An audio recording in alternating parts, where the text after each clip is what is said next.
জন্মাষ্টমীর দিনে গোপাল ঠাকুরের সব থেকে প্রিয় খাবার মাখন বাড়িতে মাত্র 5 মিনিটে কিভাবে বানিয়ে নেবেন দেখে নিন।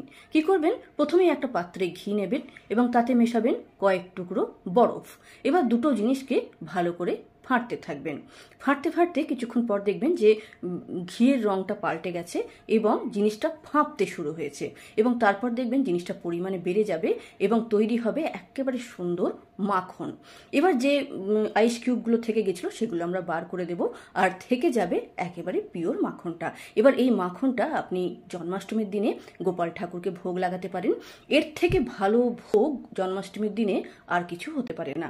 এবার আমরা নিজেদের ইচ্ছা মতো এটাকে একটু ডেকোরেট করে নিতে পারি। তো আমি এখানে ড্রাই ফ্রুটস এবং কেশর দিয়ে ডেকোরেট করলাম। আর হ্যাঁ, মিশ্রি দিতে যেন ভুলবেন না। মিশ্রি গোপাল ঠাকুরের খুব প্রিয় একটা খাবার। তো এই মাখন মিশ্রি এইভাবে তৈরি করে নেবেন, আর লাস্টে দেবেন তুলসী পাতা।